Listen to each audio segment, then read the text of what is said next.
Olá pessoal, tudo bem com vocês? Eu espero que sim. Vamos comentar hoje aqui um assunto de grande importância, de grande relevância, não só para aqui o nosso tempo e clima no Brasil, mas também a nível aí, mundial, né, global. Eu vou colocar aqui, eu vou me ater aqui mais no Brasil, e mais uma vez aqui colocando no canal, como sempre, sendo uma voz aqui crítica à mídia em geral. Eu não vou me cansar de realizar essa crítica, não vou deixar de fazer isso, né, independente de número de seguidores, de inscritos, né, de monetização, porque a informação tem que ser transpassada para todos, né? Principalmente para o público leigo, para entender o que está acontecendo. Eu sou o biólogo Igor Maquieira e você está no Ciência e Meio Ambiente. Vamos junto, Oceano Pacífico e a sua importância.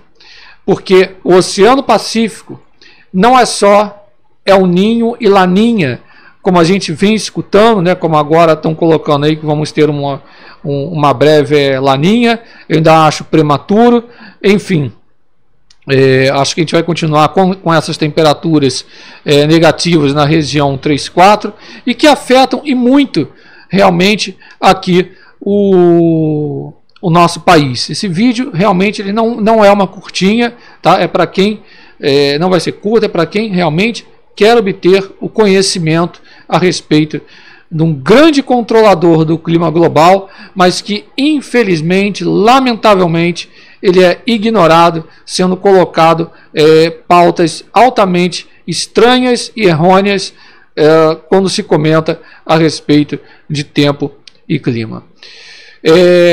O Pacífico, além do El Ninho e Laninha, ele tem a OADP, que em inglês se chama PDO, Pacific Decadal Oscillation, né, que é a PDO, ou oscilação decadal do Pacífico, que ela ocorre a cada 25, 30 anos de alternância. Ora, o que isso tem a ver? Em meados de agosto de 2025, nós tivemos a publicação das médias mensais para alguns parâmetros climáticos e alguns índices ambientais em escala global, incluindo esses valores referentes às totalizações de dados e cálculos executados para o mês de julho de 2025. O inverno, só para vocês gravarem isso, o inverno nos estados do sul do país tem sido reportado como um dos mais frios dos últimos 30 anos, e também no sul, no Sudeste, para o Sudeste, dos últimos 25 anos, de acordo com alguns institutos dessa parte de tempo e clima, tá certo? E isso entrou nos satélites. Mas o que chamou a atenção foi o novo recorde registrado para um índice denominado a oscilação decadal do Pacífico, que é a OADP, né? São dados técnicos, mas não pode passar e não deve passar despercebido. Não pode. Ele difere realmente do fenômeno oceânico atmosférico ENOS, né? O El Ninho, Laninha, né? No caso ali o El Ninho Oscilação Sul, que apresenta essa variação interanual, portanto sendo considerado de uma alta frequência. A oscilação decadal do Pacífico mostrando essa atuação mais lenta. Ele é mais lento, ao redor de 9 a 11 anos, podendo chegar a 20, 30 anos, sendo então considerada de longa duração ou com aquela baixinha frequência que a gente conhece. Ambos os fenômenos vão envolver essa espacialidade de escala planetária e são representados por índices, né, por esses cálculos do índice que considera principalmente a TSM. O que é isso? Que é a temperatura da superfície marinha e força os ventos que sopram na base da troposfera, que é a primeira camada da atmosfera. E esses ventos são influenciados pela distribuição do campo de pressão atmosférica ao nível do mar. Tá certo? Então, sempre que possível, também é levado em conta o perfil de temperatura da água em profundidade, especialmente quando a gente fala aí de TSM 200 metros. De qualquer forma, para vocês entenderem, didaticamente falando, tanto o ENOS, né, El Niño Oscilação Sul, como a OADP, Oscilação Decadal do Pacífico, são importantes componentes da variabilidade climática exercida pela influência do Pacífico. E por que eu estou falando exclusivamente do Pacífico? Num planeta de 510 milhões de quilômetros quadrados, nós temos um oceano, justamente o Pacífico, onde ele ocupa sozinho cerca de 35% da superfície terrestre. Ele é um grande regulador do clima global. E a OADP, esses dados, são registrados desde 1854. E agora a gente vai justamente entender mais a fundo, após essa introdução para o público leigo, o que essas oscilações têm a ver e o porquê, né? E o porquê de eu estar demonstrando isso daí. Ora, quando a gente compara aqui a OADP em 2021, a gente vê o seguinte, né? Em 2021, a OADP, que impacta grande parte da chuva aqui no país, ela atingiu um valor, um patamar menor do que em 1955. E ela é extremamente conhecida por impactar a chuva e a temperatura no Brasil e no mundo. Mais uma vez, colocando aqui que eu vou me ater mais ao Brasil. Então, para vocês terem uma noção, lá naquela época, o Brasil teve um dos menores volumes, o menor valor, melhor dizendo, em 66 anos. Né? Então, quais são esses efeitos? Né? Quais são esses efeitos aqui para o país? Então, pode favorecer, quais são os efeitos? Favorecer estações mais secas ou mais chuvosas, assim como períodos mais quentes ou mais frios. O que aconteceu em 2021, para comparar com o que está acontecendo agora, é que, de acordo com bases, que é o que está na sua tela, de dados da NOAA, o valor da oscilação decadal do Pacífico, registrado em outubro de 2021, foi de menos 3,06, após um setembro de menos 1,98. A última vez que a PDO apresentou períodos com índices muito baixos, inferiores a menos 2, tinha sido em 2010 e 2012, com o menor valor de 2,99 em setembro de 2012. Então, esses valores, esses registros negativos, são muito interessantes, né? Muito interessantes. Por quê? Porque, sendo a oscilação decadal do Pacífico descrita como um padrão de longa duração, semelhante ao ciclo de variabilidade do El Niño e Laninha, esses extremos são marcados por variações generalizadas na bacia do Pacífico. E, paralelamente aos fenômenos El Niño e Laninha, as fases extremas do PDO são classificadas como quentes e frias. Então, o que vem acontecendo aí para a gente comparar? Né? Lembrando que a diferença aqui, é de 20 a 30 anos, essa variabilidade, né? Alguns colocam 25 a 30 anos, e o El Niño e Laninha, né, que é o El Niño Oscilação Sul, de 6 a 18 meses. Ora, tem a fase positiva e a fase negativa. O que acontece com essa influência da PDO no Brasil? Existem várias pesquisas, mas todas elas chegam a um encontro muito bacana. Os efeitos da fase positiva da PDO têm como característica o aumento da ocorrência e da intensidade do El Niño e, consequência, uma diminuição do Laninha. Com isso, na fase positiva, a gente tem o que como característica? Né? Essa influência no Brasil. A região Nordeste tende a registrar uma frequência maior de anos com índices pluviométricos abaixo da média e com temperaturas superiores à média climatológica, enquanto a região Sul, geralmente os invernos são menos rigorosos e ocorre maior frequência de enchente. Como agora a gente está numa fase negativa da PDO, tem como característica o quê? O aumento da ocorrência e intensidade de Laninha e em detrimento da diminuição da ocorrência e intensidade do El Niño.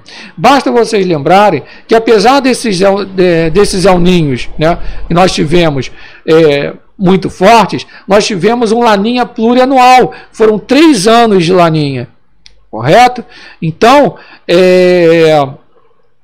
isso, né, na fase negativa, além do Nordeste brasileiro, períodos mais chuvosos e úmidos, ao passo que no sul do país há maior frequência de períodos de estiagem, principalmente no verão. Então segue um alerta, porque nós continuamos a atingir valores negativos. Nós registramos agora um valor recorde de -4, acho que foi em julho, eu vou demonstrar para vocês. Então esses estudos correlacionam justamente o fenômeno com a precipitação, por exemplo, no sul do país. Então a constatação foi que a maior frequência do total anual de precipitação acima da normal climatológica está associada à fase positiva da PDO. E a maior frequência do total anual de precipitação abaixo do normal climatológica ligado à fase negativa. Então, nós temos estudos aí justamente que colocam claramente isso daí, essa correlação entre as fases positiva e negativa da ODP e os registros de precipitação, existindo essa associação entre chuva e a oscilação do PDO, de modo de que décadas com chuvas acima do normal estão associadas à fase quente, intercaladas com décadas com chuva abaixo do normal associadas à fase fria, ou seja, oscilações ocorrendo a médio e longo prazo na precipitação pluvial. Tá certo?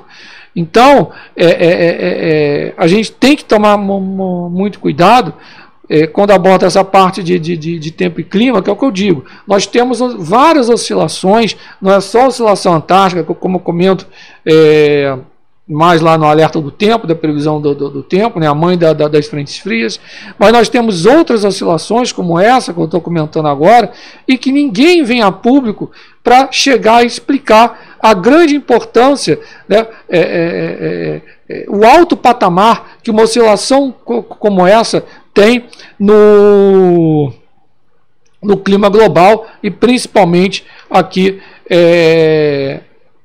no país. Então, quando a gente vê aqui, ó, olha só que bacana esses dados, ó, na variação da água armazenada em algumas localidades do Rio Grande do Sul nas últimas 2 fases da ODP de 2013. Então eles identificaram quais regiões gaúchas tendem a ser mais impactadas pelo déficit e pelo excesso de chuva, né? Então olha só que dados interessantes. Isso de acordo com o ODP, né? Sobre a fase fria, maior frequência da deficiência física. Na fase quente, maior ocorrência de excessos, identificaram os autores ao analisar a parte da climatologia gaúcha aí. Esses resultados foram muito marcantes e bem interessantes. Tá? Nós temos vários estudos a respeito disso daí, em 2011, 2012, enfim, né? Com essas fases positivas e negativas. Cabe ressaltar o seguinte, nós estamos aqui, ó, em julho de 2025, a gente atinge um novo recorde, -4, tá certo? Quando a gente pega aqui, ó, de setembro de 2016 até agora, muito marcante. E quando a gente pega também em 2021, né, atingindo aí um patamar de -4, vocês podem notar, né, claramente que não encostamos, desde as medições aqui, né, 1800 e lá vai fumaça, 1850 e lá vai fumaça, até agora, né, somente em julho agora do presente ano que nós atingimos esses valores, né? Nós atingimos esses valores. Cabe ressaltar também alguns dados, né? Mais de 30% da superfície terrestre. Né? Então é muita coisa, né? Muita coisa, né? Cerca de 1/3 da superfície do globo terrestre. Então essa superfície é que fica exposta diretamente à radiação solar, recebendo a carga imensa de energia nessa zona fótica, que é onde há a penetração da luz solar na água do mar, sendo distribuída conforme latitude e interferência da cobertura de nuvens. Tá? Então, é óbvio que a gente espera aqui, né, espera-se que as variações dessa quantidade de energia do Sol tenham essa participação na representação da ODP também, como ciclo de nebulosidade, que também acompanha a área tropical com os ventos alises. Então, tem estudos também, né, da relação do Enos, né, que é a Oninha Oscilação Sul, com as fases quente e fria da ODP. Tá? Também isso daí. Mas realmente é um recorde no Pacífico, tá certo? Só para vocês terem uma noção, o setor oceânico do Japão apresentando anomalias de TSM bem acima do normal para a sua área, o setor australiano um pouco acima, deu algum erro, agora sim, né, para vocês verem aí o que está acontecendo. Então, o que aconteceu? Né? A gente vê aí o seguinte,